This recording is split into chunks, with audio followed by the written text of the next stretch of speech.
Je voulais souligner quand même que l'AES a réussi, et c'est pas pour lui jeter de fleurs, quelque chose que la CEDEAO n'a pas réussi.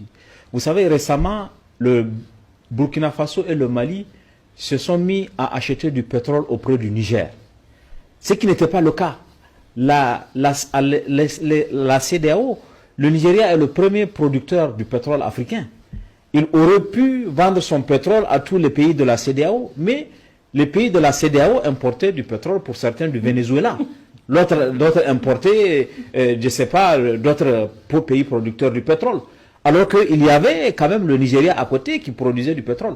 Là, les pays de l'AES ont dit, bon, puisque le Niger est producteur du pétrole et que maintenant sa capacité de production du pétrole est d'environ 120 000 barils par jour, on va acheter le pétrole au Niger au lieu d'aller l'acheter ailleurs. Et cette dynamique, elle s'est mise en place. Le pétrole est acheté au Niger, les citernes sont convoyées au Mali ou au Burkina, et il suffit de traverser la frontière.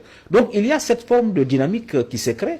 Et à mon avis, l'avenir des relations avec la CEDEAO, on va le regarder avec beaucoup d'intérêt. Mais c'est que la CEDEAO aussi a compris qu'elle a intérêt à avoir les pays de l'AES, à avoir une sorte de relation. Puisque vous avez vu que le Nigeria, finalement, le chef d'état-major du Nigeria était à Niamey il y a 15 jours et a dit qu'il faut qu'on travaille avec le Niger pour pouvoir lutter contre l'insécurité, pour pouvoir lutter contre Boko Haram qui est un ennemi commun. Donc, quel que soit le scénario vers lequel on va aller, il y aura toujours une possibilité d'échanger puisque chacun a intérêt.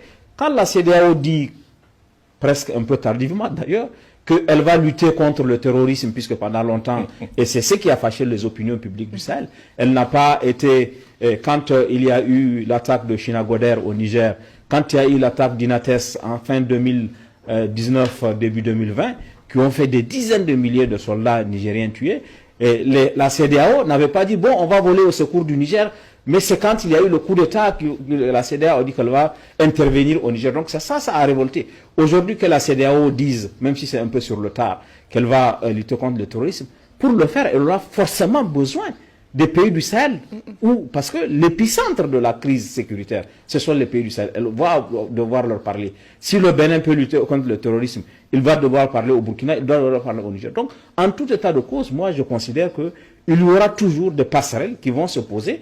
Et maintenant, ce que les pays de l'AES ont décidé, c'est que puisque ce train CEDEAO est un train qui est toujours en retard et qui ne veut pas avancer, nous, on va créer une dynamique. Si les autres voient, le partenariat a été fait avec le Togo, avec le Tchad, avec le Nigeria, peut-être avec demain, mais il n'y a pas, je ne suis pas sûr que l'AES soit dans une démarche d'exclusion en disant nous, on ne veut personne. D'ailleurs, la charte dit que celui qui adhère à nos principes, celui de la souveraineté, celui de construire un nouveau type de relation avec les partenaires, pas de relation verticale. Si quelqu'un adhère à ça, on peut travailler ensemble. Et je pense que ça, c'est quelque chose dont il faut tenir compte.